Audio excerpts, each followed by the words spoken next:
prière que Dieu exauce. La prière que Dieu exauce.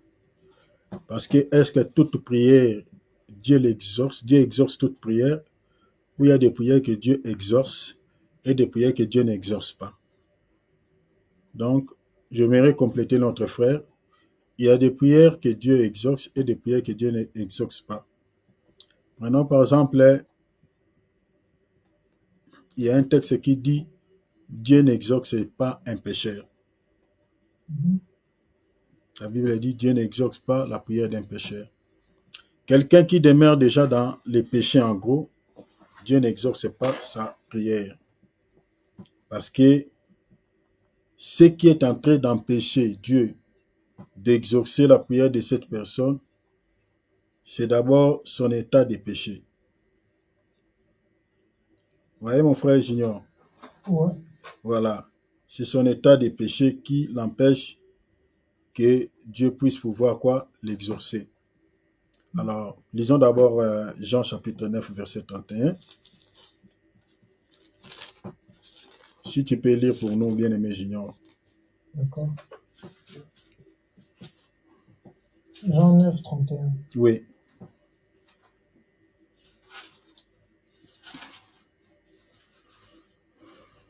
Alors, Oui. Allez-y, mon bien-aimé Junior. nous savons que Dieu n'exauce point les pécheurs, mais si quelqu'un l'honore et fait sa volonté, il exauce. Tu vois? Donc, nous comprenons que pour que Dieu puisse pouvoir exaucer une prière, il faut que ce que la Bible demande ici soit donc, en fait, je peux parler des critères, que ces critères soient remplis, parmi lesquels l'honorer et faire sa volonté. La Bible dit Dieu n'exauce pas les pécheurs, mais on dit quoi? Si quelqu'un l'honore et fait sa volonté, c'est celui-là que Dieu fait quoi? Dieu l'exauce. Avant de commenter, d'ajouter quelque chose par rapport à cette écriture, prenons encore Ésaïe chapitre 59, verset 1er. Lisons ça, mon frère Junior. Ésaïe 59, verset 1er.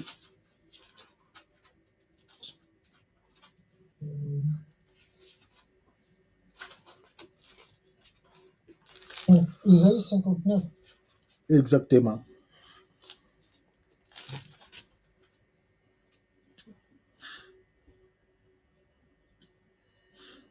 Et deux.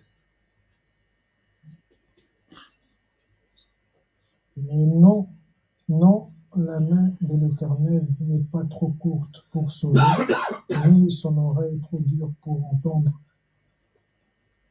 Verset 2. Mais ce sont vos crimes qui mettent une séparation entre vous et votre Dieu.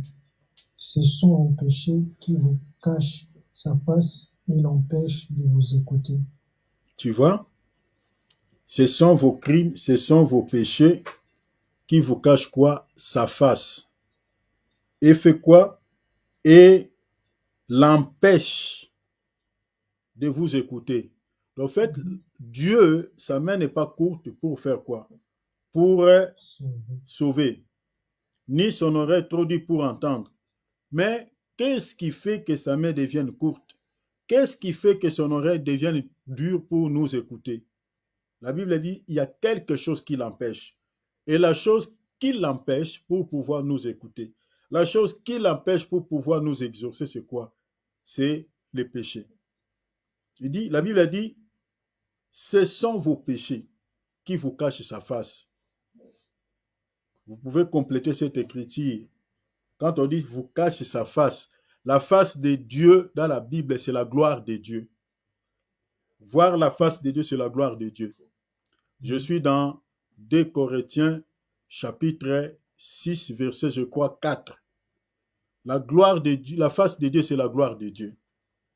Quand il a dit, bon, je peux aller même dans Exode. Allons dans Exode et puis on va revenir. Il y a beaucoup de choses qui viennent. Allons là-bas. Allons dans Exode. Exode, chapitre 33. Lisons les versets 18.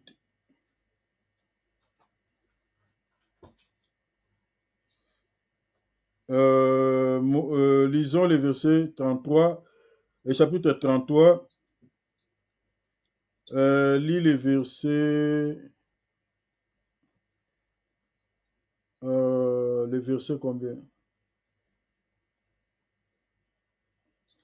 Lis les versets 18.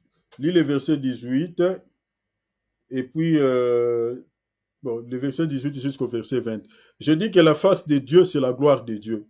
Parce que ici, la Bible dit, ce sont vos péchés et vos crimes qui vous cachent sa face. Et c'est ça ce qui l'empêche de vous écouter. C'est-à-dire, voir la face de Dieu, que j'explique la gloire de Dieu, c'est que c'est ça. En fait, voir la face de Dieu, je vous l'ai dit ceci. Voir la face de Dieu, et c'est ça la gloire de Dieu. Et cette gloire-là, lorsque ça descend dans la vie d'une personne, c'est ça, cela atteste que cette prière-là a été exaucée. Cela approuve suffisamment que cette prière que tu viens de faire est agréée par Dieu. Donc la face de Dieu, c'est la gloire de Dieu. Lisez mon frère, allez-y. Donc, Moïse dit, fais-moi voir ta gloire. Moïse, il demande ici, fais-moi voir ta gloire, soulignez ça. On va revenir dans Isaïe 59. Fais-moi voir ta gloire, allons-y. L'Éternel répondit, je ferai passer devant toi toute ma bonté et je proclamerai devant toi le nom de l'Éternel. Je fais grâce à qui je fais grâce à qui je fais grâce et miséricorde à qui je fais miséricorde. Verset 20. L'Éternel dit, tu ne pourras pas voir ma face car l'homme ne peut me voir et vivre. Moïse a demandé de pouvoir voir quoi? La gloire de Dieu. Mais ici, le Seigneur représente sa gloire comme quoi? Comme sa face. Allons même dans... Je ne sais pas si vous avez vu ça. Donc ici, la face de Dieu, c'est ça la gloire de Dieu. Allons dans 2 Corinthiens chapitre 6, rapidement. 2 Corinthiens chapitre 6, verset... Lisons dans chapitre 4, pardon, verset 6.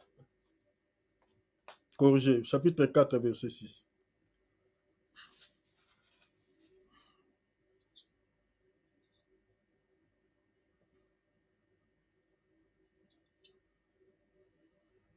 Car Dieu qui a dit la lumière brillera du sein des ténèbres a fait briller la lumière dans nos cœurs pour faire resplendir la connaissance de la gloire de Dieu sur la face de Christ. Tu as vu?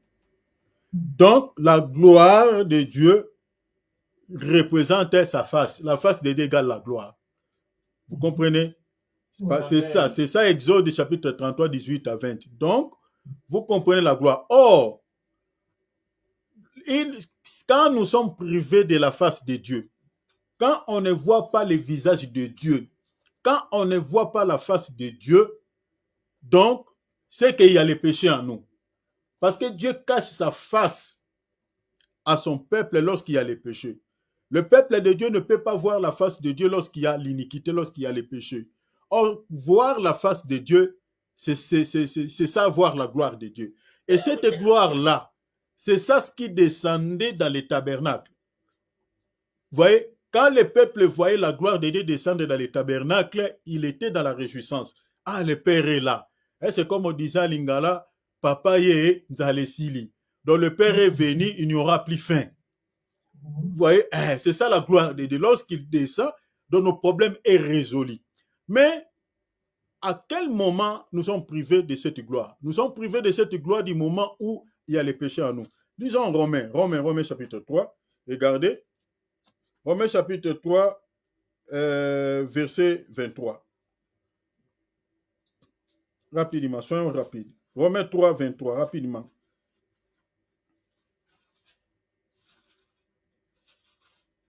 Romains 3, 23. Car tous sont péchés et sont privés de la gloire de Dieu. Donc vous comprenez que c'est toujours les péchés qui nous privent quoi? La gloire de Dieu. Or, cette gloire, c'est ça le visage de Dieu. Est-ce que vous comprenez les enfants de Dieu? Amen. Oui, je suis.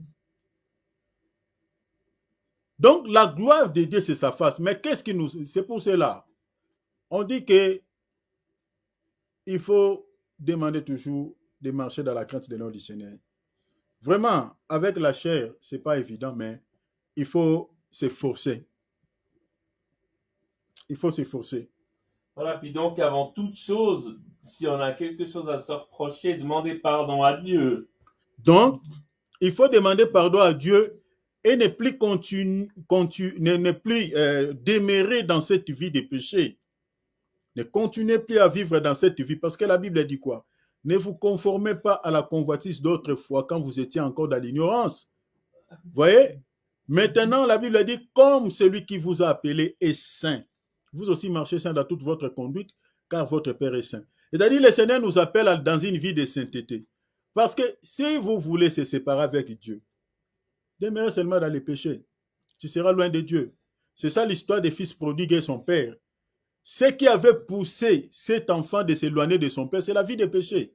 La Bible dit il était parti dans un pays éloigné et il a laissé son père. Le fils prodigue était parti dans un pays éloigné. Les pays éloignés dans la Bible, selon la Bible, c'est le monde. C'est un pays éloigné parce que ceux qui vivent selon le monde sont tout loin de Dieu. Hein, vous comprenez? La Bible dit quoi? Le Seigneur Jésus-Christ, il était venu annoncer la paix à ceux qui étaient près et à ceux qui étaient loin.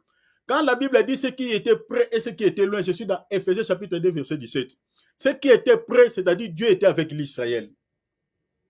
Vous voyez? Maintenant, ceux qui étaient loin, c'était nous les nations. On était loin par rapport à quoi? C'était par rapport au péché. Parce que Dieu n'était pas avec nous à cause, parce que nous, les nations, on avait nos dieux. On invoquait nos dieux. Et Dieu était éloigné de nous à cause de nos péchés. C'est ça ce que la Bible dit dans Ésaïe chapitre 59. La Bible dit, répétons cela. Allons, Junior, fais vite, allons-y. J'aimerais que tu lises Ésaïe 59 rapidement. Répétez le verset 1 et puis tu sautes, tu lis directement le verset 1 et 2 rapidement. Allons-y.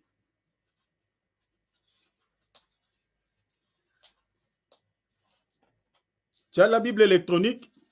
Non, en papier. Ah, d'accord. Ok. Bien-aimé Philippe, tu peux lire si tu peux. Alors, non, la main de l'Éternel n'est pas trop courte pour sauver, ni son oreille trop dure pour entendre. Ok. Mais ce sont vos crimes qui mettent une séparation entre vous et votre Dieu. Ce sont vos péchés qui vous cachent sa face. En d'autres termes, qui vous cache quoi? Sa face, sa gloire. Sa gloire. Et l'empêche de vous écouter. Ok, vous voyez? Donc, ce sont nos péchés. Vous voyez, tous ces versets que j'ai donnés nous montrent noir sur blanc que voir la face de Dieu, c'est voir sa gloire. Mais à quel moment où nous sommes privés de regarder, de voir la face de Dieu, à quel moment où nous sommes privés de cette gloire, c'est lorsqu'on est dans les péchés. Donc, quand vous voyez que certaines prières ne sont pas exaucées, mes bien-aimés, ne vous posez pas 2, 3, 4 questions, c'est seulement les péchés. Je crois qu'on est clair. Ouais. Alors, revenons maintenant dans Jean. Ici, dans Jean chapitre 9, verset 31, on dit quoi? Allons-y, mes bien-aimés, rapidement. Trouvez le verset rapidement. Jean chapitre 9, verset 31. Que dit la Bible? Allons-y, lisons rapidement. Nous savons que Dieu n'exauce pas les pécheurs. Donc, vous voyez? Donc, c'est ça ce qui dit que ce sont vos crimes qui vous cachent sa face. Donc, c'est-à-dire de ne pas être exaucé, c'est-à-dire vous êtes privé de la gloire de Dieu. Quand votre prière n'est pas exaucée, c'est-à-dire vous êtes loin de Dieu, donc il faut regarder votre état. Regardez la vie que tu es en train de mener. Regarde, on dit quoi encore? Merci. Mais si quelqu'un l'honore et fait sa volonté, il l'exauce. Donc, il y a deux choses ici qui n'entrent en action pour que Dieu exauce la prière d'une personne. On dit quoi? Honorer et faire sa volonté. Honorer et faire sa volonté. À quel moment on peut honorer Dieu? Bah déjà, quand on s'éloigne du péché, quand on renonce à produire des fruits de la chair. Je vais prendre une écriture qui sera un peu ce n'est pas hors contexte, mais ça peut aller aussi, on peut parler aussi de Dieu. Ephésiens 6. Ephésiens chapitre 6. Frère Gino, j'aimerais que tu me trouves ces versets, s'il te plaît. Ephésiens chapitre 6. J'aimerais entendre que tu lises, ça me fait du bien. Parce que comme tu n'as pas de sujet, lis quand même, ça fera bien. Allons dans Ephésiens chapitre 6. Lisons les versets 1 et 2. On peut lire même jusqu'au verset 3. Ephésiens 6. Verset 1er, lisez jusqu'au verset 3. Enfants, obéissez à vos parents. Enfants, obéissez à vos parents. On dit selon quoi? Selon le Seigneur. Oui. Allez-y, mon frère. Car cela est juste. Amen. Honore ton père et ta mère. C'est le premier commandement avec une promesse. Ok, amen. Allons-y, mon frère. Afin que tu sois heureux et que tu vives longtemps sur la terre.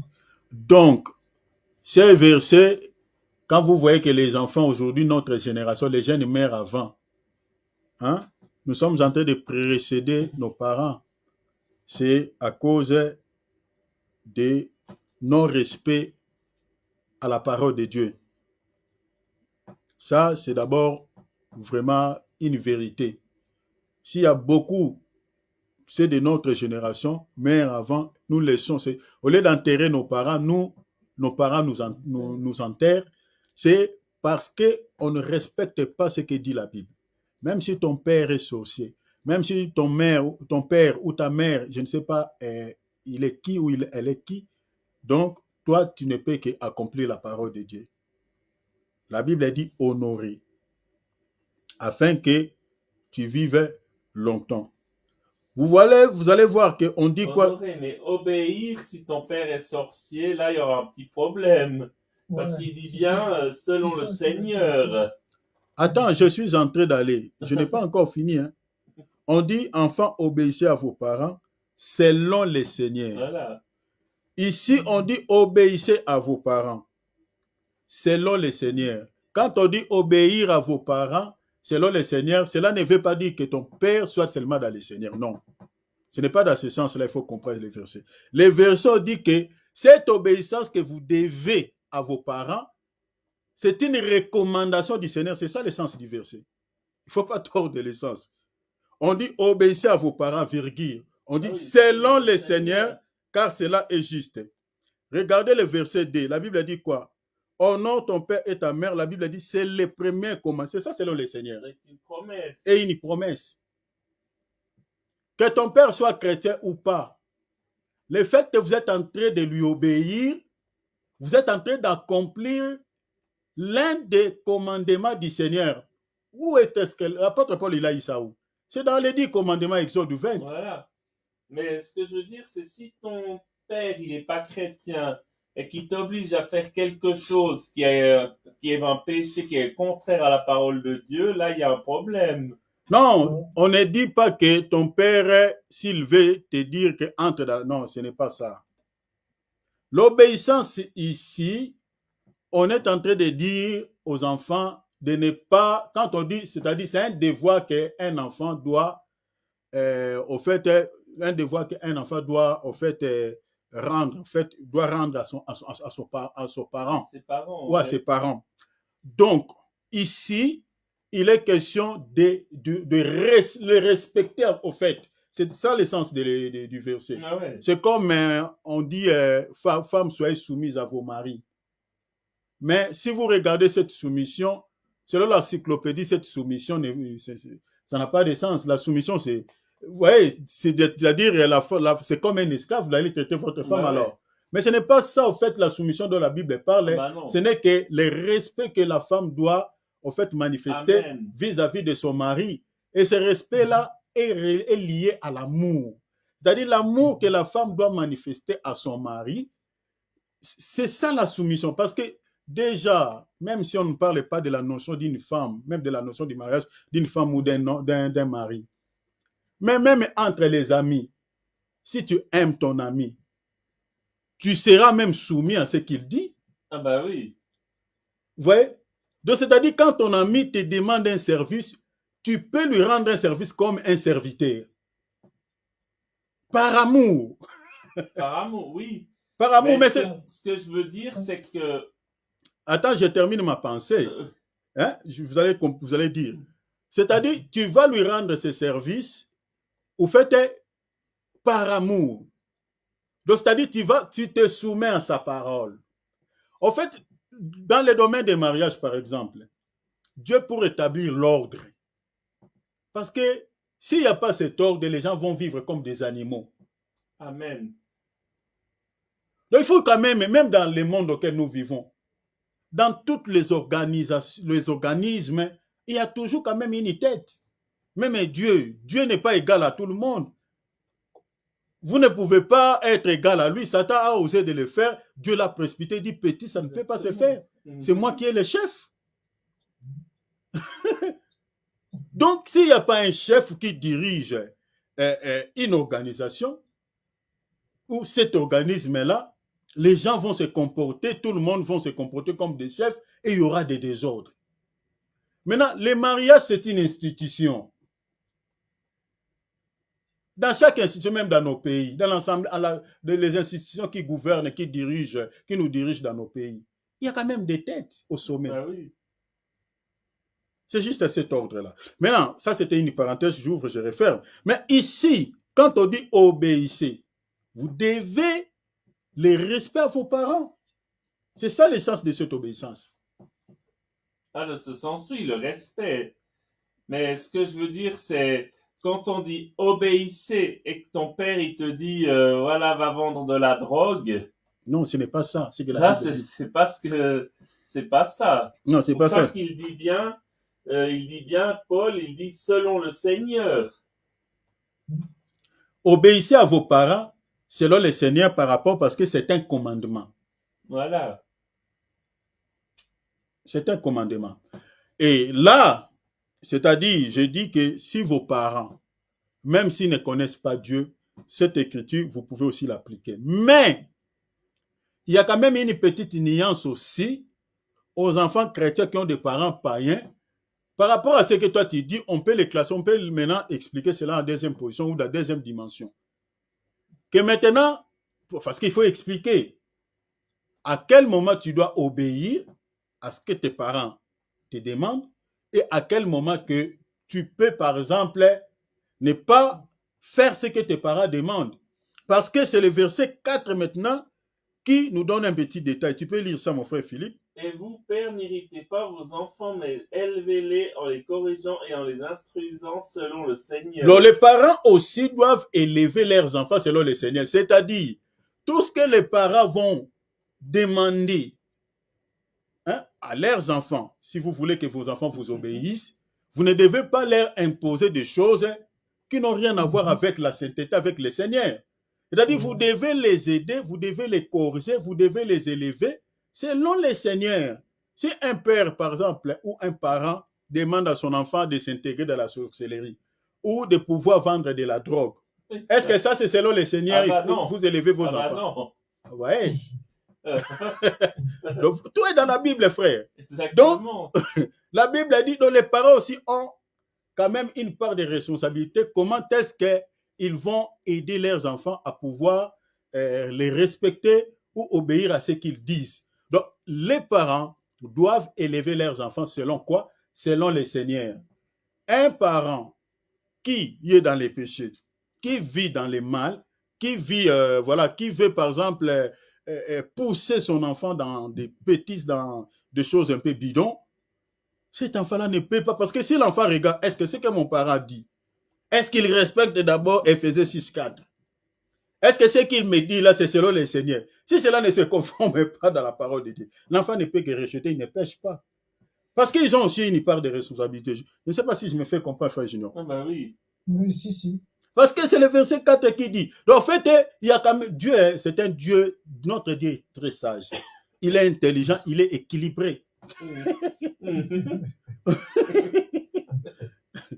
Donc ce n'est pas seulement parce que nous sommes mes parents. Donc si ton père te fait lire cette écriture, dit, la Bible dit tu dois m'obéir, tu dois me respecter.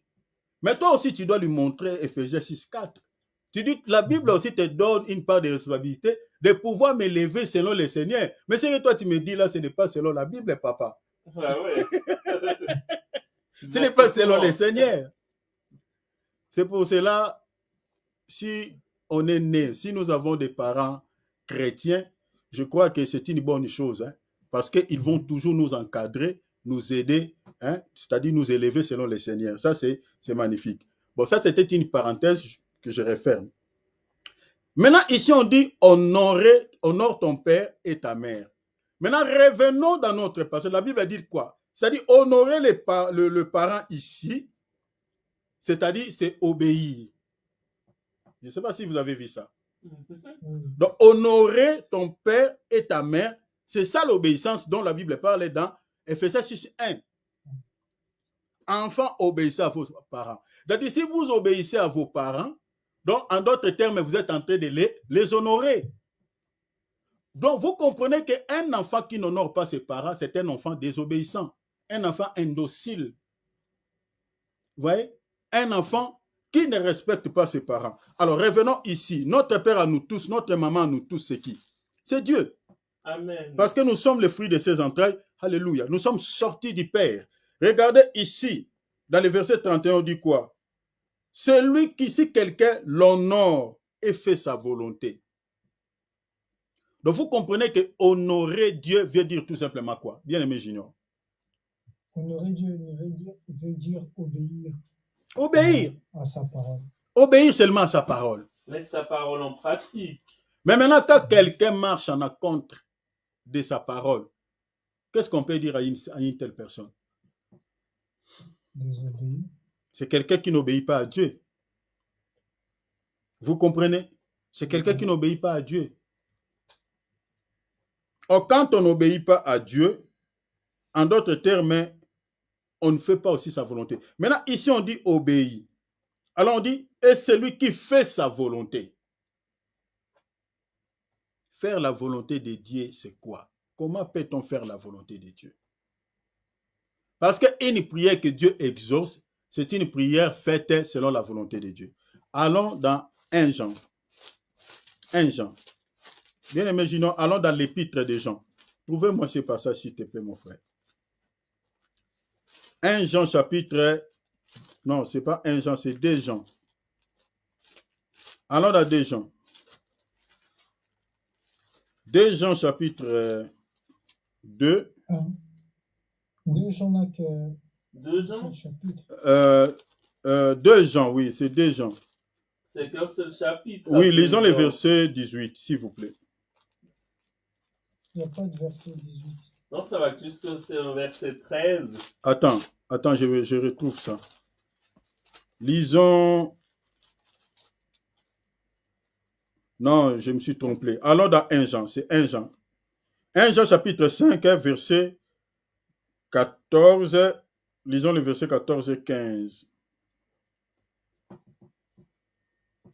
Nous avons auprès de lui cette assurance que si nous demandons quelque chose selon sa volonté, il nous écoute. Vous voyez encore? Donc, une prière faite selon la volonté de Dieu, c'est ça, cette prière que Dieu écoute. Ah, mon Dieu. Vous voyez? Maintenant, la volonté de Dieu, j'ai besoin que Dieu exauce. C'est-à-dire, il y a deux critères. 1, honorer. 2, faire sa volonté. Nous avons compris déjà qu'une prière que Dieu exauce, c'est une prière faite, une personne qui honore Dieu, une personne qui demeure à l'obéissance de la parole de Dieu, celui-là, Dieu exauce sa prière. Mais cela ne s'arrête pas là. Il faut aussi faire sa volonté. Maintenant, qu'est-ce que faire la volonté de Dieu? Faire la volonté de Dieu, c'est quoi? Ici, on dit, si nous demandons quelque chose, c'est-à-dire toute demande, Dieu ne l'exauce pas du coup. Ah, Seigneur, nous allons faire des prières de regret. Seigneur, donnez-moi, donnez-moi, donnez-moi, donnez-moi. Vous demandez. La Bible dit, le bien-aimé a dit tout à l'heure, vous demandez, vous ne recevez pas parce que quoi? Vous demandez mal. Demandez mal, et là, c'est ça ce qu'il dit ici. Jean dit, C'est-à-dire vous demandez en dehors de sa volonté.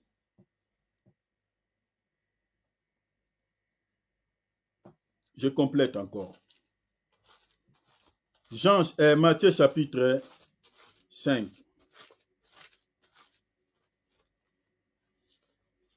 Non, chapitre 7. Lisons les versets. Verset 21.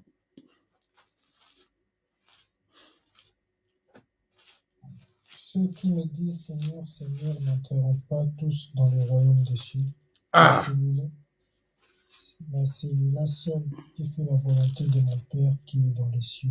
Donc vous voyez, donc ceux qui disent quoi? Seigneur, Seigneur, n'entreront pas tous dans le royaume des cieux. Mais on dit quoi? Mais plutôt ceux qui font la volonté de Dieu. Donc vous voyez même, pour pouvoir hériter le ciel, il faut seulement faire la volonté de Dieu. Si vous ne faites pas la volonté de Dieu, même le ciel est fermé sur votre tête. Vous voyez que ce n'est pas quelque chose à négliger, faire la volonté de Dieu. Hein? Non. C'est capital, c'est important. Donc vous pouvez même rater le ciel. Le fait que vous avez marché, vous avez fait des choses qui n'étaient pas dans la volonté de Dieu. Déjà, vos prières ne sont pas exaucées et le ciel aussi est fermé sur votre tête. Vous voyez, c'est là. C'est ça.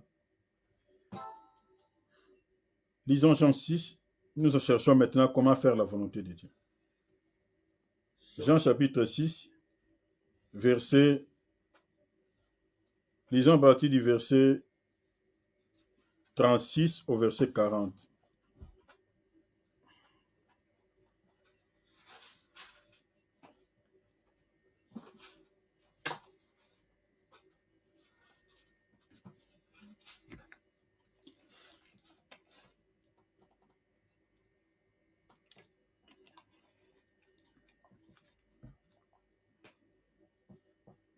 Jean 6, lisons les versets 36 à 40. Allons-y, mes bien-aimés. Donc, mais je vous l'ai dit, vous m'avez vu et vous ne croyez point. Tout ce que le Père me donne viendront à moi et je ne mettrai pas dehors celui qui vient à moi. Ok. Car je suis descendu du ciel pour faire non ma volonté, mais la volonté de celui qui m'a envoyé. Donc ici, le Seigneur nous présente deux volontés. Il y a la volonté de l'homme et la volonté du Père. Il dit, moi je suis descendu du ciel, non pour faire ma volonté, mais faire la volonté de qui? La volonté du Père. Vous savez que même dans la prière de notre Père, le Seigneur nous a dit quoi? Quand vous priez, qu'est-ce que nous allons dire? Notre Père qui es aux cieux, que ton nom soit sanctifié, que ton règne vienne, que ta volonté soit faite où? Sur la terre comme au ciel.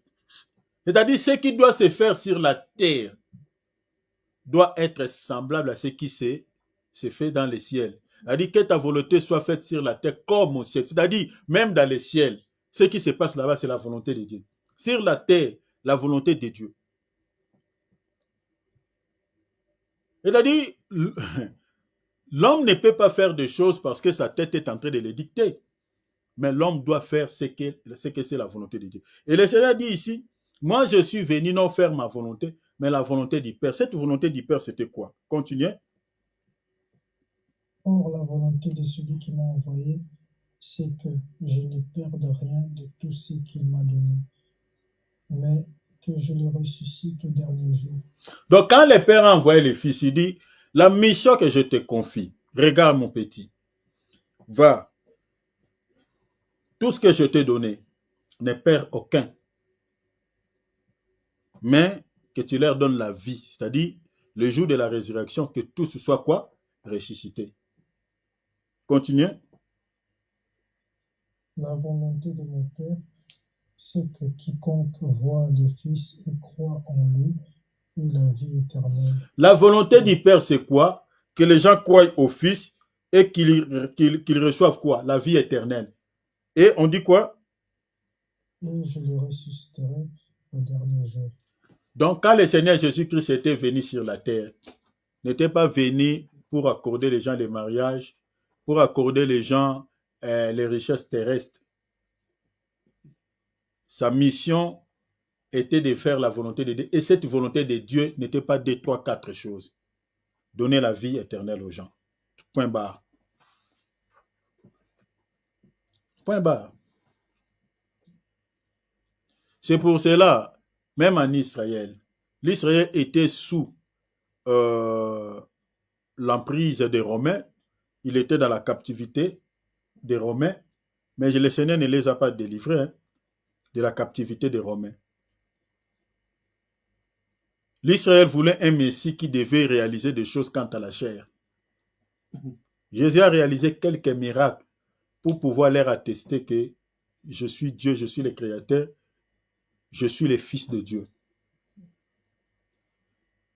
Et Jésus n'a pas ressuscité tous les morts en Israël. Il a ressuscité seulement quelques morts. Il n'a pas guéri tous les malades en Israël. Il a guéri seulement quelques personnes. Mais il avait une puissance où il pouvait guérir tous les malades en Israël et accorder la résurrection. C'est-à-dire, en Israël, on pouvait dire même qu'il ne devait pas y avoir de cimetières. Parce que la vie est là. Jésus est la vie. Bref, on est même dans le millénium.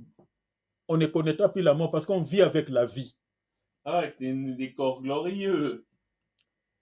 C'est-à-dire, lui qui est notre source de vie, il est avec nous, on ne mourra plus, on ne connaîtra plus la mort. Mais en Israël, malgré la présence de Jésus, les gens continuaient toujours à mourir.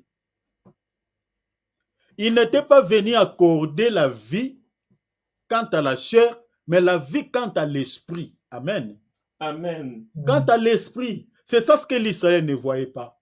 Sa mission, ce qui était dans son cahier de charge, c'était d'accorder la vie quant à l'esprit.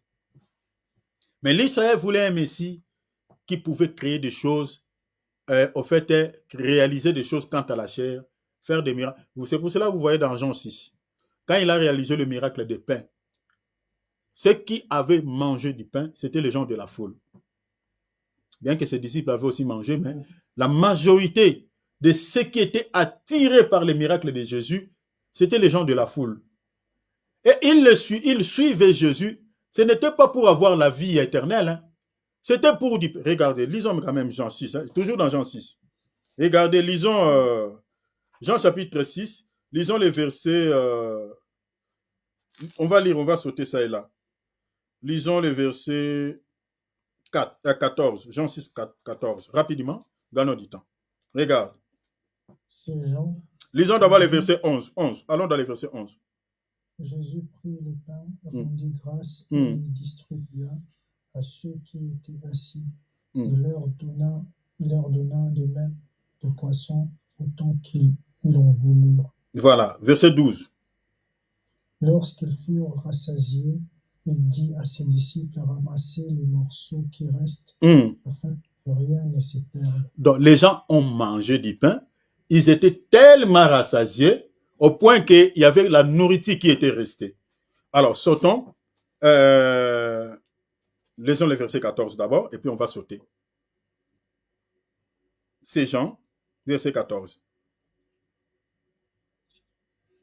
Ces gens, ayant vu le miracle que Jésus avait fait, disaient, celui-ci est vraiment le prophète qui doit venir dans le monde. Allons dans les versets 22 maintenant.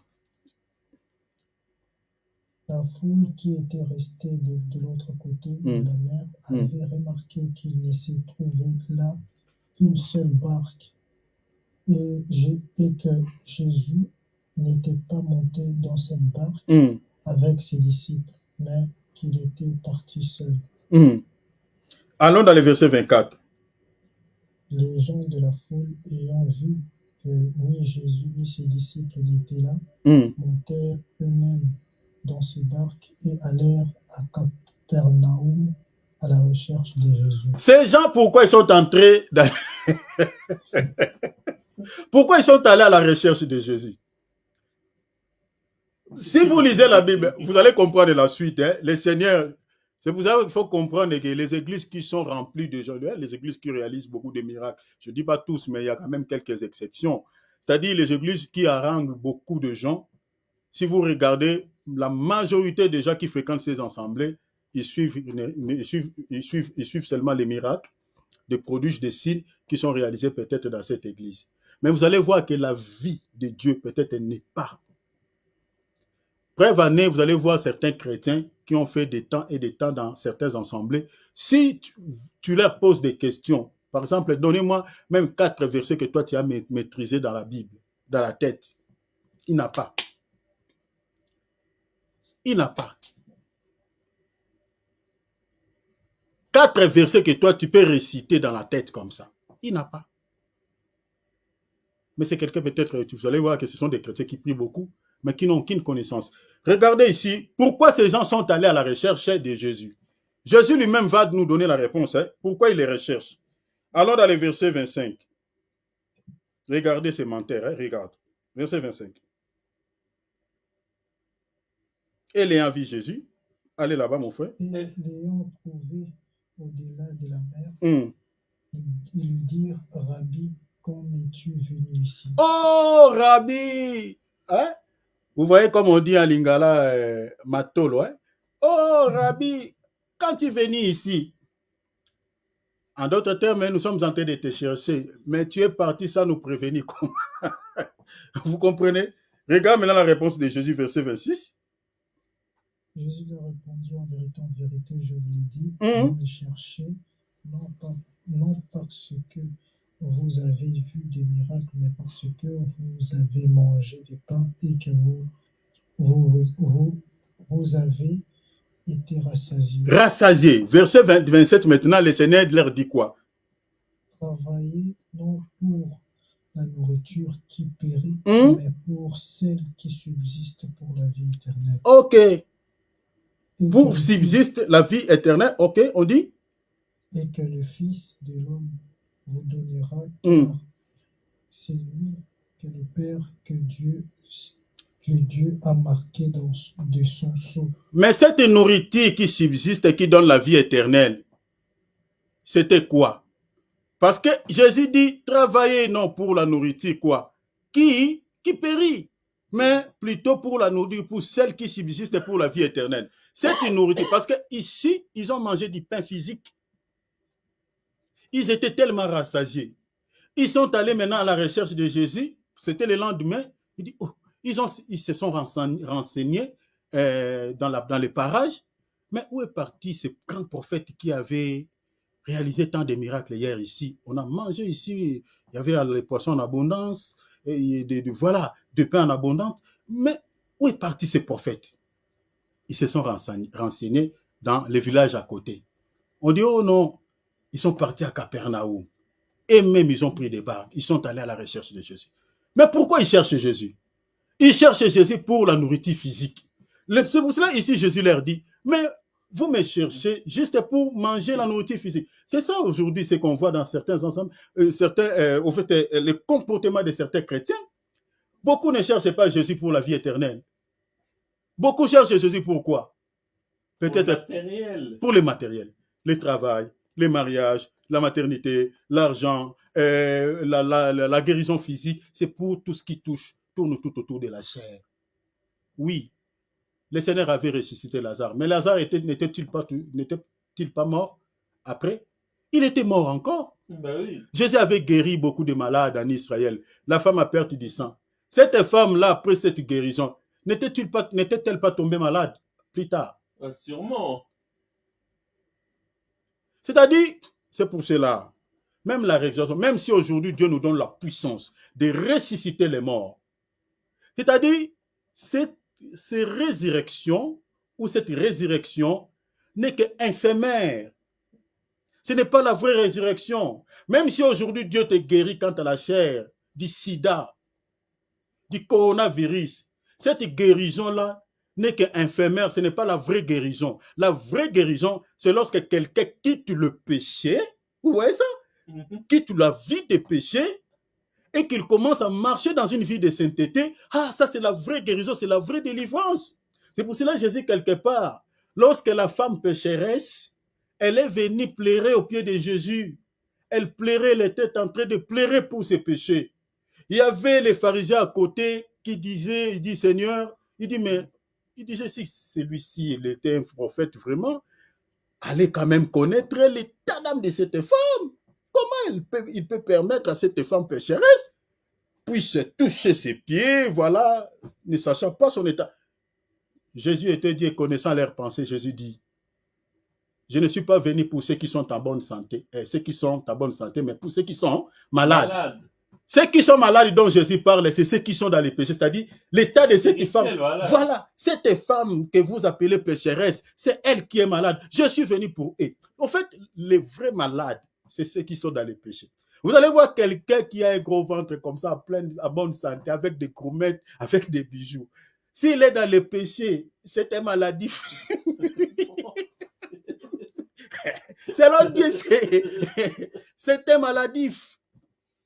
Le Seigneur sait que non, il ne faut pas les toucher. Il ne faut pas le bagarrer avec lui. Sinon, il va mourir. C'est quelqu'un qui est déjà malade devant Dieu. C'est quelqu'un qu'on peut même transporter dans les soins intensifs. C'est quelqu'un qu'on peut appeler l'ambulance. Ce monsieur est sérieusement malade. Quelqu'un qui demeure dans les péchés, selon Dieu, c'est quelqu'un qui a besoin de soins médicaux. L'amener dans l'hôpital de Christ. Qui est l'Église? Mais combien de ces gens-là qui refusent? On leur dit que vous êtes malade, venez prendre les vaccins. Vous avez le coronavirus, vous avez le sida spirituel. Venez recevoir des vaccins spirituels pour que vous soyez en bonne santé. Mais ils refusent. Si tu dis à ces messieurs-là, toi tu te crois en bonne santé, mais Dieu te voit malade. Le Seigneur était venu pour ceux qui sont malades. Et cette maladie, c'est ceux qui sont encore enfermés dans les péchés. Vous voyez cela? Maintenant, ici, le Seigneur dit, travaillez non pour la nourriture qui périt, mais pour celle qui subsiste à la vie éternelle. Mais cette nourriture était quoi? Regardez ici, la réponse est ici. Mais est-ce que ces gens avaient accepté cette nourriture? Regardez, lisons quand même les versets. Nous sommes dans les versets combien? Lisons, sautons, hein, on saute, c'est une longue histoire. Lisons même les versets 55. Bon, lisons les versets d'abord. Voilà. Lisons d'abord les versets 50. Allons dans les versets 50. C'est ici allez-y, bien aimé, sinon. Philippe, tu diras après. Allez-y. C'est ici le pain qui descend du ciel, afin que celui qui en mange ne meure pas. Continuez à lire les versets 51. Je suis le pain vivant qui est descendu du ciel. Continuez. Si quelqu'un mange de ces pains, il vivra éternellement. Et le pain que je donnerai, c'est ma chair. Que je donnerai pour la vie du monde. Et ils étaient venus pas pour ces pains. Ils sont allés à la recherche de Jésus. Ils ont payé leur transport. Ils ont payé les pirogues. La Bible dit ils se sont pris en charge. Ils ont payé les pirogues. À Lingala, bien aimé, sinon on dit fouti bois tout na bango. Bagero luga Jésus pour na lipa yanzoto. Ils ont payé les pirogues, ils ont payé la barque. Ils sont allés à la recherche de Jésus. Ils ont payé leur argent de poche. Mais pourquoi ils cherchent le Seigneur? Pour pouvoir avoir du pain physique et le poisson physique. Mais le Seigneur dit, aujourd'hui vous êtes venus me chercher pour cela, mais aujourd'hui ce n'est pas le cas. Tous les jours ne sont pas les dimanches, mes enfants. Le pain que je vais vous offrir aujourd'hui, c'est ma chair. Hey, maintenant, regardez la réaction de ces gens. Le verset 52. Comment ils se sont réagis? Là-dessus, les Juifs discutaient entre eux, disant, comment peut-il nous donner sa chair à manger? Voyez les gens sans révélation. Donc, ils n'ont pas compris ce que Jésus disait. C'est l'état de plusieurs chrétiens aujourd'hui dans nos assemblées. Quand vous prêchez dans les langages du monde, là, on vous suit tellement. Il y a plein des amens.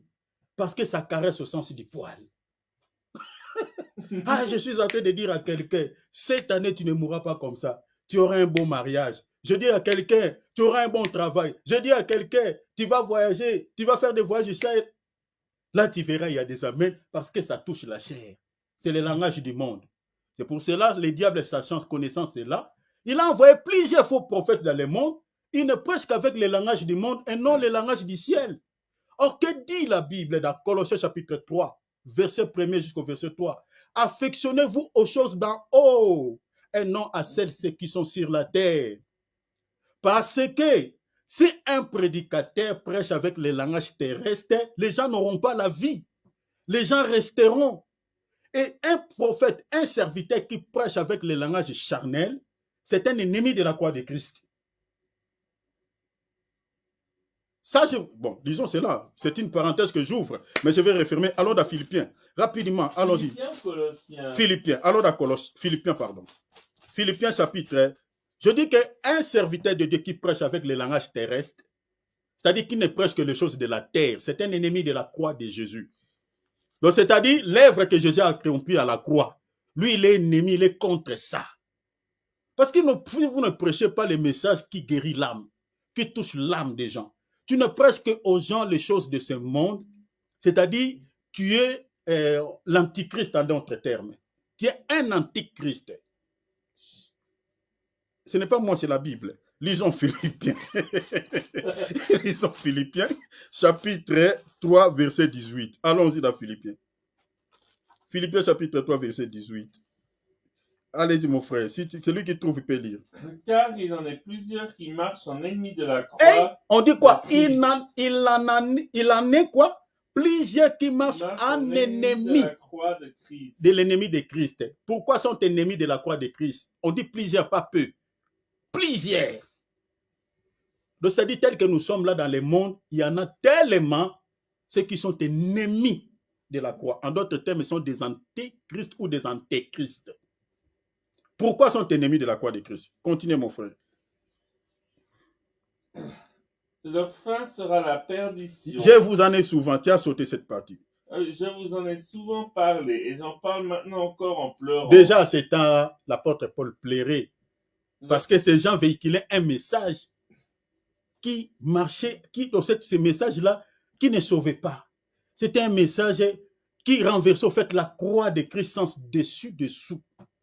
Maintenant, ici, pourquoi sont ennemis? L'apôtre Paul pleure pourquoi? Leur fin sera la perdition. Hein? Ils ont pour Dieu leur ventre. Ah, ce sont des gens qui ont pour Dieu leur ventre. Ils mettent la gloire dans ce qui fait leur honte. Ils ne pensent qu'aux choses de la terre. Oh! Ils ne pensent qu'aux choses de la terre.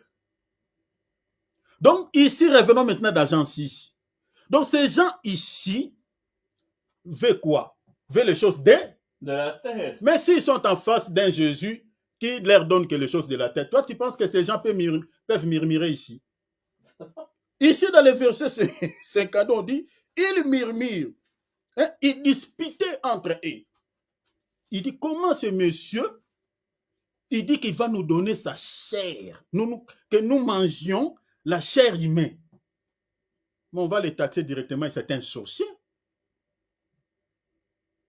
Aujourd'hui, si vous voulez que votre église soit remplie de gens, prêchez seulement avec le langage de la terre. Prêchez seulement avec le langage de la terre. Parce que les faux prophètes, tout ce qu'ils donnent comme enseignement, ce n'est pas parce qu'ils veulent donner cet enseignement. C'est parce que le peuple, les désirs qui se trouvent dans les cœurs des gens, les gens eux-mêmes veulent qu'on leur donne cette nourriture, le pain physique, ce qui est charnel. Parce qu'ici, il faut comprendre que le pain physique que ces gens cherchent ici, tout ce que ces gens veulent, c'est quoi? En d'autres termes, tu peux remplacer le pain physique par tout ce qui est matériel. Est-ce que vous comprenez cela? C'est pareil comme avec la prière de notre Père, on dit, donne-nous notre pain quotidien. C'est-à-dire, le pain a des dimensions. On peut demander le pain spirituel tout comme le pain physique. Vous comprenez? Le pain spirituel, c'est la parole. En d'autres termes, on peut demander à Dieu les choses qui sont physiques et les choses qui sont spirituelles. Parce que la prière, c'est-à-dire cette prière ou ce verset qui dit, donne-nous notre pain quotidien, c'est une prière de requête. Or, quand on fait la prière de requête, on demande des choses spirituelles, on demande aussi des choses physiques. Maintenant, ici, ils sont venus pour des choses charnelles et non spirituelles. Mais maintenant, le diable, sachant cela, il envoie ses prophètes dans ce monde pour pouvoir donner aux gens quelle nourriture. C'est-à-dire, selon les décisions. Regardez, c'est l'apôtre Pierre même qui l'a dit. Hein. On va revenir et puis on va descendre. Regardez, vous allez voir la finalité de tous ces disciples qui avaient suivi Jésus pour chercher le pain physique, vous allez voir comment est-ce qu'ils étaient dispersés. Vous allez voir leur réaction. Et c'est pareil avec les chrétiens que nous avons aujourd'hui. Allons dans 1 Pierre, lisons le chapitre, lisons même, non, 2 Pierre, allons dans 2 Pierre. 2 Pierre chapitre 1er, lisons le verset, oui, 2 Pierre chapitre 1er, verset 1er, allons jusqu'au verset 3. 2 Pierre, chapitre 1er jusqu'au verset 3. Allons-y, mes bien-aimés. Celui qui trouve, lit rapidement. On va terminer. On va terminer. Simon Pierre, serviteur. 2 Pierre, mon bien-aimé Junior. 2 Pierre, pas 1 Pierre. Non, 2 Pierre. C'est juste. Chapitre 2. Ah, chapitre 2? Oui, verset 1er. Chapitre 1. Non, chapitre 2, s'il vous plaît. 2. Oui, corrigez. Chapitre 2, verset 1er jusqu'au verset 3. Il y a eu parmi le peuple de faux prophètes. On dit il y a eu parmi les peuples des faux prophètes. Continuez. Et il y aura de même parmi vous de faux docteurs. Comme aujourd'hui. Qui introduiront sournoisement des sectes pernicieuses. Ok.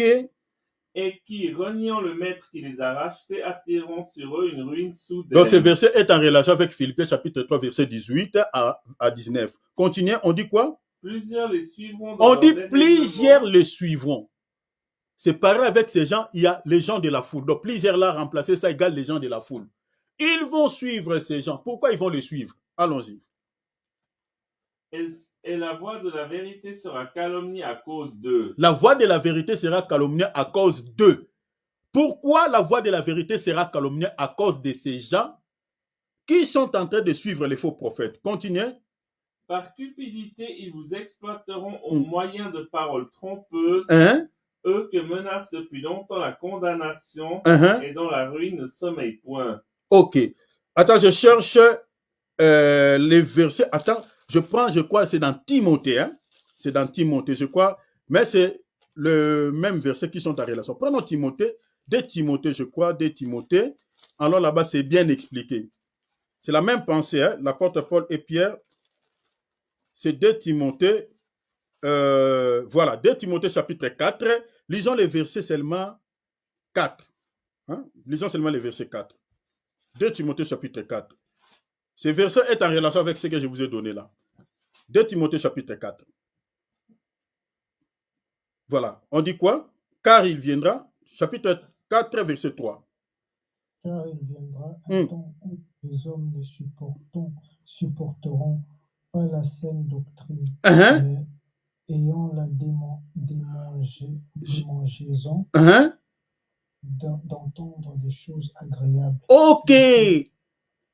Ils se donneront une foule de docteurs selon leur propre désir. Ah! Continuez le verset 4. Détourneront l'oreille de la vérité et se tourneront vers les fables. Vous voyez ici, ils se donneront un grand nombre de docteurs et de faux prophètes qui vont prêcher des choses selon les désirs quoi? Selon les désirs de ces gens. Est-ce que vous avez vu ça? C'est ça ce que je cherchais. Donc, au fait, les gens désirent quoi? Les messages qui caressent au sens du poil, qui touchent la chair. Nous voulons entendre, bon, moi j'ai mes problèmes, j'ai mes inquiétudes. Prenons par exemple quelqu'un qui vient dans l'église, il est malade. Lui, il veut entendre quel genre de message? De guérison. Guérison physique. Mais si tu lui commences à lui prêcher, par exemple, la guérison spirituelle, d'abord que son âme soit sauvée, même s'il meurt quant à la chair, ce n'est pas un problème. Mais que son âme d'abord soit sauvée, peut-être il va sortir avec des inquiétudes. Une sœur qui cherche le mariage, quand il vient, il attend un message qui va dans ce sens-là. Vous voyez que ça va lui réjouir. Donc, au fait, les gens veulent entendre tout ce qui touche la chair. Et si dans Jean 6, ces gens sont venus chercher Jésus pour ce qui est charnel. Maintenant, Jésus n'était pas un faux prophète pour leur donner tout le temps ce qui est charnel. Si nous sommes néanmoins les envoyés de Jésus, les serviteurs de Jésus, nous imitons ce que le maître avait fait. Mais nous devons prêcher aux gens Ce qui touche l'esprit. C'est-à-dire prêcher comme Jésus avait prêché.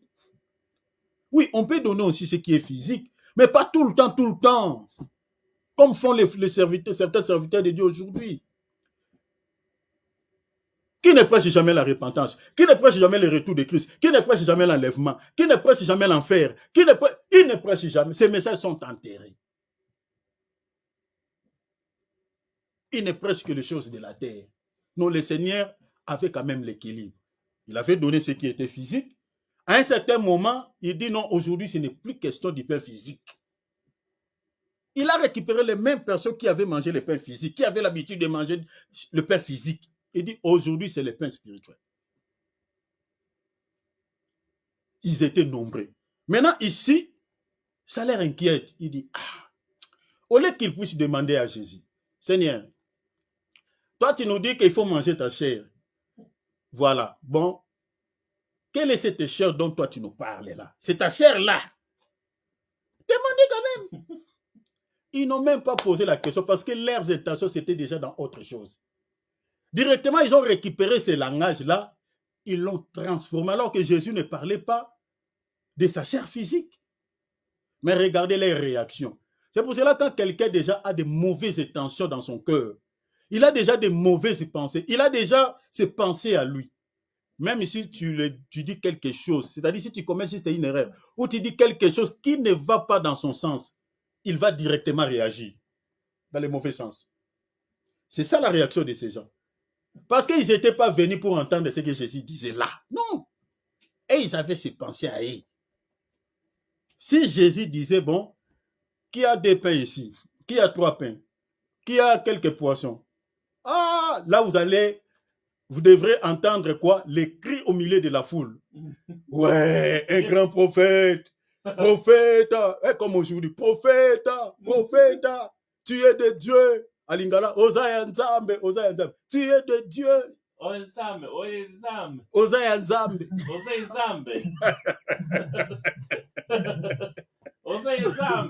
Voilà, tu es de Dieu. Ouais. Parce que les prophètes que nous avons aujourd'hui aiment ça, aiment des éloges, aiment, voilà, ils n'élèvent pas Jésus. Donc s'ils réalisent un petit miracle, au lieu de donner toute la gloire à Jésus, ils s'accaparent de cette gloire. Le nom de Jésus dans certaines assemblées même est effacé. On parle plus de l'homme. Ministry de tel prophète, ministère de tel prophète. Regardez la réaction de ces gens. Verset 60, allons-y. Jean 6, verset 60.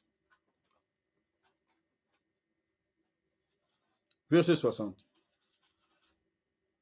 La Bible, verset 60, Jean 6, verset 60. Regardez les réactions. Plusieurs de ses disciples, hein, après l'avoir entendu, dire cette parole est dure, qui peut l'écouter? Quand Jésus dit, la vie, aujourd'hui la nourriture que je vais vous donner, c'est ma chair. On dit, hein? L'autre qui était là, il dit, mon ami, est-ce que tu as écouté ce qu'il a dit là? Est-ce que tu as entendu? Est-ce que tu as entendu? Toi, tu n'as pas de watts dans tes oreilles là. Est-ce que tu as écouté ce qu'il a dit? De tel que nous sommes là, nous on était venus ici pour faire quoi? On a payé nos billets là, on a payé la barque pour venir et manger sa chair. On dit cette parole était dure. Qui pouvait l'écouter? La suite, on dit quoi? 61.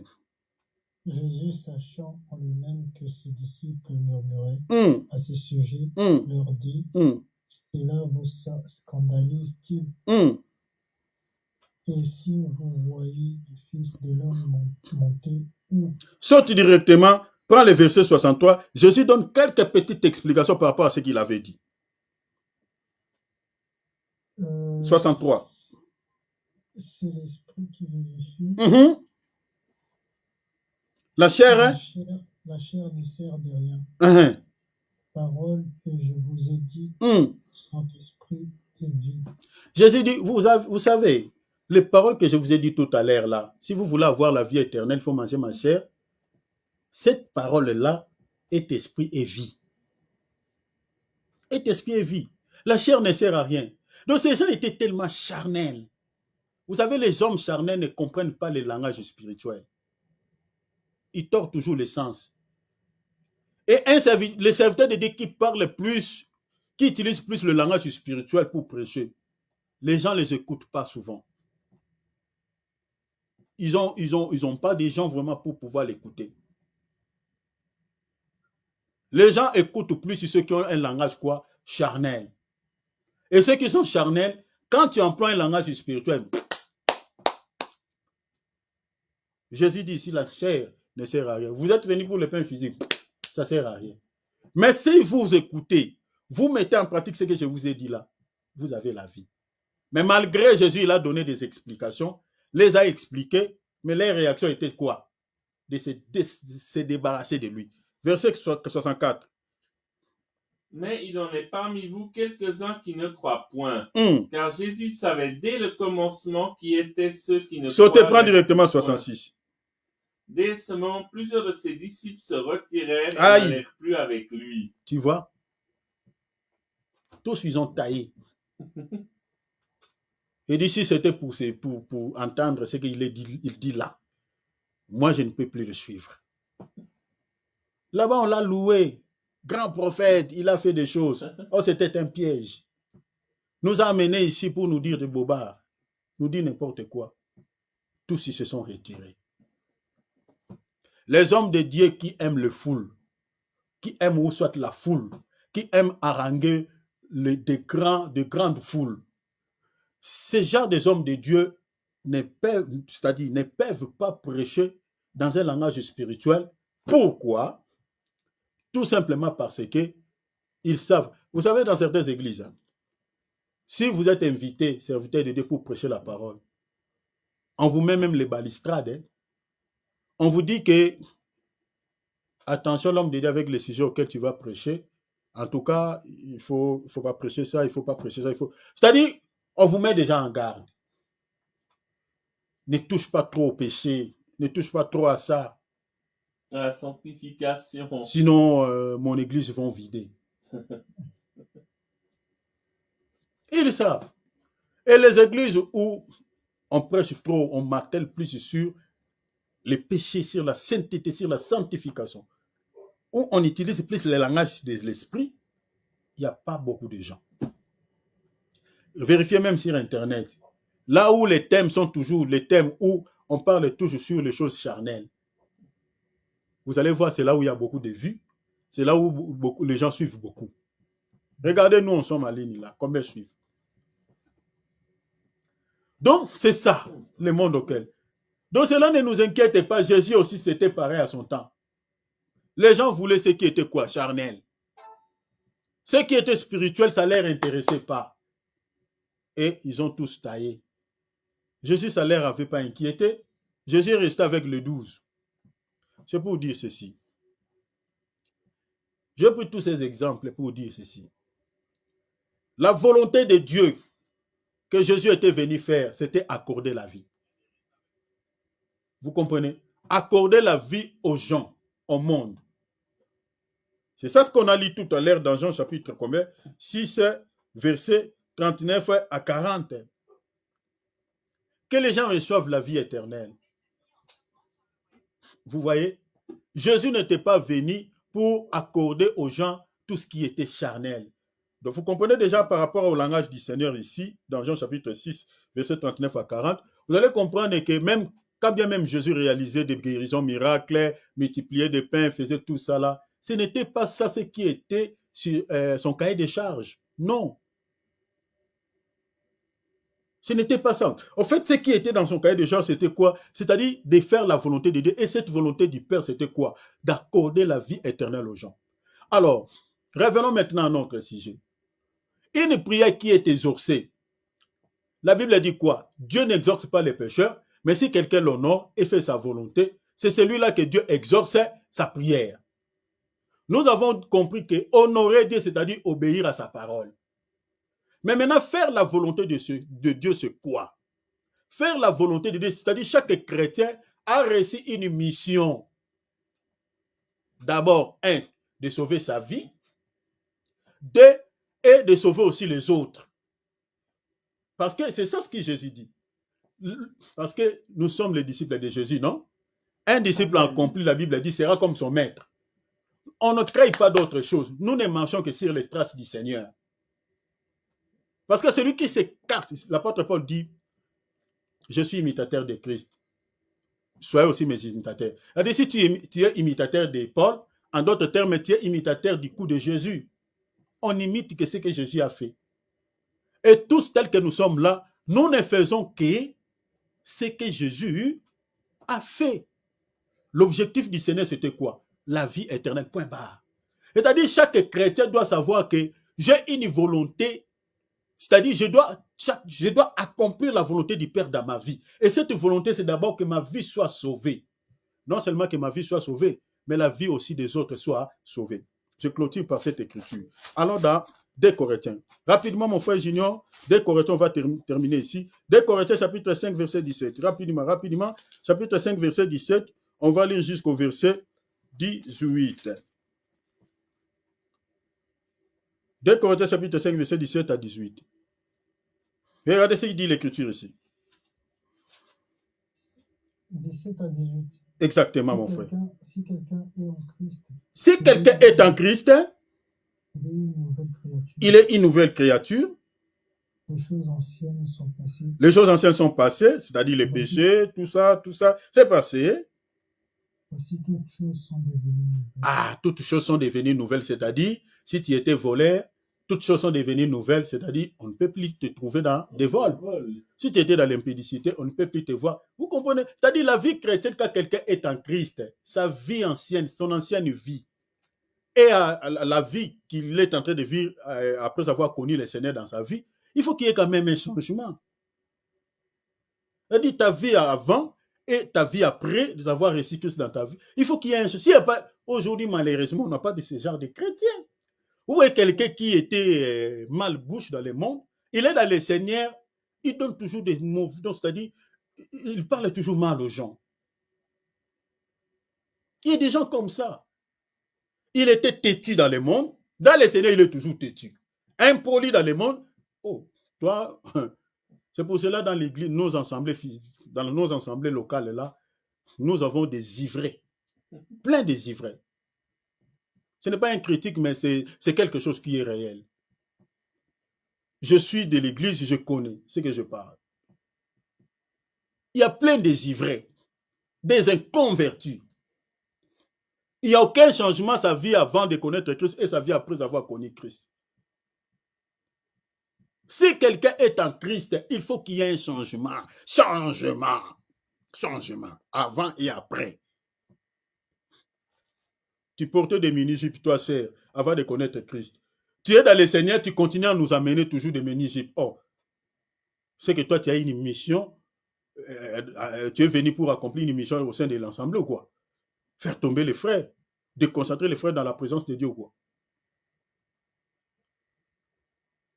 Tu portais des fashions, tu étais dans le monde, frère. Tu es venu dans le Seigneur, tu continues à porter des mêmes tenues. Fashion, tu es en train de montrer ta culotte que tu as mis dessous pour que les gens regardent les versets que tu as apportés. Et ça va nous faire quoi? Ça va nous édifier à quoi? Il y a des chrétiens comme ça. Comme ça. Avant et après, il n'y a aucun changement. Si quelqu'un est en Christ, la Bible dit les choses anciennes. Il faut se poser la question, est-ce que quand tu regardes ta vie, tu dis, moi, tel que je suis là, est-ce que les choses anciennes dans ma vie sont passées ou pas? Il faut se poser la question. Si du moins tu es en Christ, c'est-à-dire si quelqu'un est en Christ, c'est un lieu, non? C'est un endroit auquel tu te retrouves. C'est-à-dire tu n'étais pas là dans ce lieu-là. Mais maintenant là, tu as quitté quelque part, tu te retrouves dans un lieu. En d'autres termes, tu étais à l'extérieur, mais tu es dedans maintenant dans la maison. Tu étais à l'extérieur de la maison, mais tu entres. C'est-à-dire en dehors de Christ, tu étais dans le monde. Maintenant, tu te retrouves dans le Seigneur. Mais on ne peut plus te voir avec le même comportement que tu avais dans le monde. Dans le Seigneur, ça n'existe pas. Donc, si tu continues à garder le même comportement, akariat irascible, même dans le Seigneur, nous comprenons que toi, tu n'as pas abandonné le monde. Donc, chaque chrétien doit se poser cette question. Moi, ma vie, je suis aujourd'hui en Christ. je suis aujourd'hui dans le Seigneur, est-ce que ma vie avant de connaître Christ et ma vie après avoir connu Christ, est-ce qu'il y a-t-il un changement ou pas? Les choses anciennes dans ma vie sont-ils passées ou pas? C'est une grande question. Continuez, bien-aimés. On dit verset maintenant 18. Et tout cela. Et tout cela vient de Dieu qui nous a réconciliés avec lui par Christ. On dit quoi? Dieu qui nous a réconciliés avec Christ. C'est-à-dire cette réconciliation, c'est quoi? C'est-à-dire le Seigneur nous a réconciliés avec le Père. Le Père nous a pardonné. Parce qu'il y avait une séparation. Parce que c'est le péché qui nous sépare avec Dieu. Maintenant, quand le Seigneur nous pardonne, c'est ça ce qu'on appelle la réconciliation. Maintenant, nous sommes, c'est-à-dire, nous sommes réconciliés avec le Père. Mais cela ne s'arrête pas là. Quand nous sommes réconciliés avec le Père, c'est-à-dire, en ce moment-là, on a quoi? On a la vie. On a la vie éternelle. Parce qu'une personne qui demeure dans le péché n'a pas la vie. Mais du moment où tu es réconcilié avec le Père, tu as la vie éternelle. Mais cela ne s'arrête pas là. Parce que quand tu es réconcilié avec Dieu, c'est ça ce qu'on appelle la volonté de Dieu. Parce que le Seigneur qui nous réconcilie avec le Père, il a fait la volonté de Dieu. Toi aussi, tu entres dans la volonté de Dieu. Mais cela ne s'arrête pas là. Toi aussi, tu as une part de responsabilité après avoir été réconcilié avec Christ par le biais du Seigneur. Donc, à ce moment-là, le Père aussi te confie une mission. La mission, c'est quoi? On dit quoi? On dit, et qui nous a donné le ministère de la réconciliation. En retour ou en revanche, toi aussi, tu dois accomplir cette volonté de Dieu, comme le Seigneur a fait. Le Seigneur nous a réconciliés avec le Père pour pouvoir avoir quoi? La vie éternelle, non? Amen. Il a accompli la volonté de Dieu. C'est-à-dire la mission que le Seigneur a accomplie là. Il t'a donné aussi la même mission. C'est-à-dire toi aussi, tu dois faire la volonté de Dieu, de sauver des âmes. Donc, c'est-à-dire, prêcher la parole de Dieu, ce n'est pas seulement une catégorie de gens qui sont appelés à faire prêcher. Donc, tel que nous sommes là, nous tous, nous devons contribuer. Nous devons accomplir cette mission. Le Seigneur dit, le Père m'a confié une mission. Je dois accomplir sa volonté, non ma volonté. Mais la volonté, c'est quoi? C'est d'accorder la vie éternelle aux gens. Mais pour que ces gens-là reçoivent la vie éternelle, il faut que ces gens-là abandonnent les péchés. C'est-à-dire que le Seigneur puisse réconcilier ces gens qui étaient séparés de Dieu, les réconcilier avec le Père. Maintenant, après avoir été réconcilié avec le Père, on a maintenant la vie. Le Seigneur nous confie la même mission de faire sa volonté, c'est-à-dire de sauver des âmes, réconcilier le monde avec lui. Je ne sais pas si vous avez compris cela. Donc, la prière qui est exaucée, on dit cette prière-là, Dieu exauce la prière de celui qui n'est pas dans les péchés, c'est-à-dire qui l'honore, qui obéit à sa parole.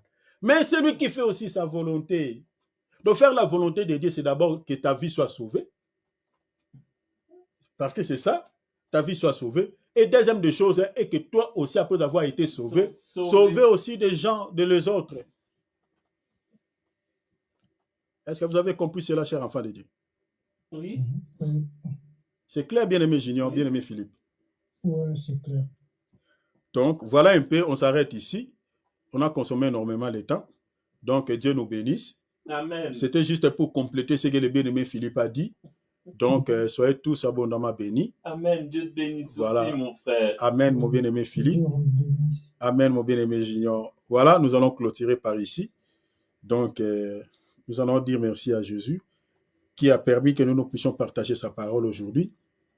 Et puis, nous allons prier le Seigneur par rapport à ce message. Que le Seigneur nous aide à faire sa volonté. Que le Seigneur nous aide à honorer son nom. Parce que nous ne sommes pas épargnés dans ça. On n'a pas prêché pour les autres, mais on prêche aussi pour nous-mêmes. Que le Seigneur nous aide. Prions au nom de Jésus. Seigneur Jésus, mon Père, Dieu, que ta mon Dieu, grâce mon roi, abonde dans nos vies. Dieu puissant, merci pour Seigneur, ce message, merci merci pour pour tout le ce que temps tu que as tu dit. nous as donné. Merci pour le temps que tu nous as donné. Merci, Seigneur. Merci de nous avoir aidés. Merci de pouvoir, Seigneur, nous exhorter. Merci. Aidez-moi, aidez mes bien-aimés. Oh Jésus, aidez mon bien-aimé Philippe. Aidez mon frère Junior. Aidez chacun de nous à accomplir ta volonté, à faire ta volonté. Oh Père, s'il te plaît, que ta grâce, Seigneur, sur nous, que ta grâce dans nos vies, que nous menions une vie de sainteté, que nous marchions dans une vie de sainteté. Seigneur, s'il te plaît, Seigneur, s'il te plaît, je vais t'honorer, je vais t'honorer, je vais t'honorer.